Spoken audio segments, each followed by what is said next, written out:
నమస్తే అండి. నేను doctor Ratnakar, consultant orthopaedic surgeon, Apollo Hospitals, Hyderabad. ఈ మధ్య కాలంలో ఎక్కువగా వినేది నాకు మోకాళ్ళ నొప్పులు ఉన్నాయండి.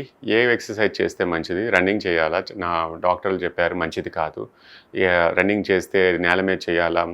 రోడ్డు మీద చేయాలా? లేకపోతే మనకి గ్రౌండ్‌లో చేయాలా? ఏది మంచిదని చాలామందికి వింటూ ఉంటాం. ఎక్సర్సైజ్ ఏ రూపంలో చేసినా మంచిదేనండి. ఎక్సర్సైజ్ అన్నది చెడ్డది అన్నది ఎప్పుడూ లేదు. రన్నింగ్ చేయగలిగే కెపాసిటీ చాలామందికి ఉంటుంది. కొంతమందికి ఏంటంటే మోటివేషన్ కావాలి. కొంతమందికి మోకాళ్ళ నొప్పుల వల్ల నేను చేయలేనండి, నాకు ఇబ్బంది పడుతున్నారు, వేరే ఆల్టర్నేటివ్ ఏంటి అని అడుగుతూ ఉంటాను.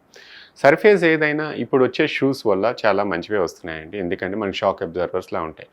మనకు ఎర్త్ టెరియన్ అంటే మట్టి కానీ నేల కానీ దొరకడం చాలా కష్టం. సో రోడ్డు మీద చాలా వరకు రోడ్లే చేస్తూ ఉంటాం. ఇప్పుడు రకరకాల షూస్ వస్తున్నాయి కాబట్టి సర్ఫేస్ ఏదైనా కూడా అవి కాంపెన్సేట్ చేస్తాయి కాబట్టి పర్వాలేదు. ఏ టెరెయిన్ అయినా మంచిదే. కాకపోతే అలవాటు చేసుకోండి, స్లోగా చేసుకోండి. పరిగెత్తడం ఏ ఫామ్లో అయినా మంచిదే. 2, నేను మోకాళ్ళ నొప్పుల వల్ల ఇబ్బంది పడుతున్నాను. నేను రన్నింగ్ ఎందుకంటే రన్నింగ్ చేసేటప్పుడు ఒక కాలు మీద ల్యాండ్ అయ్యేటప్పుడు మన బాడీ వెయిట్ 2 to 3 టైమ్స్ అవుతుంది. మోకాళ్ళ నొప్పులు ఉన్న వాళ్ళకి చాలా ఇబ్బంది పడుతూ ఉంటారు. ఇలాంటి వాళ్ళకి గ్రావిటీ లెస్ అంటే మన వెయిట్ ఒత్తిడి పడకుండా చేసే ఎక్సర్సైజ్ లైక్ స్విమ్మింగ్ కానీ లేదా సైక్లింగ్ కానీ, స్టాటిక్ సైక్లింగ్.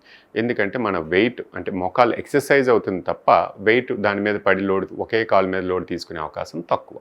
సో ఈ గ్రావిటీ లెస్ దాంట్లో సైక్లింగ్ మంచిదేనండి, స్విమ్మింగ్ మంచిదే. స్టాటిక్ సైక్లింగ్ అవనివ్వండి, అవుట్ సైడ్ ద హోమ్ అవనివ్వండి, ఈ 2 సైక్లింగ్స్ ఏ ఫామ్లో చేసినా మంచిదేనండి. సైక్లింగ్ వల్ల ఏంటంటే మన కాళ్ళ కండరాలు హ్యామ్స్ట్రింగ్స్ కానీ క్వాడ్రిసెప్స్ కానీ స్ట్రెంగ్తన్ అయ్యే అవకాశాలు చాలా ఎక్కువ ఉంటుందండి. And swimming all forms, swimming flexibility పెంచుతుంది, హార్ట్ రేట్కి మంచిదే, బ్రీతింగ్ కెపాసిటీ పెంచుతుంది, అండ్ స్పైన్కి మంచిదే, మోకాళ్ళకి మంచిదే. దీనివల్ల మోకాళ్ళ నొప్పులు ఏవి పెరిగిపోవండి. మోకాళ్ళ నొప్పులు ఉన్న వాళ్ళకి ఇవి చాలా మంచి ఎక్సర్సైజెస్. సో ఎక్సర్సైజ్ ఏ రూపంలో అయినా మంచిదేనండి. నొప్పులు ఉన్న వాళ్ళు ఆల్టర్నేటివ్ టైప్స్లో సైక్లింగ్ కానీ ఇది కానీ చేయండి. Walking and running always best అండి. చేయగలిగే వాళ్ళు సర్ఫేస్ ఏదన్నా మంచి షూస్ వాడి నాకు ఇబ్బంది లేనంత వరకు చేస్తే మంచిదేనండి.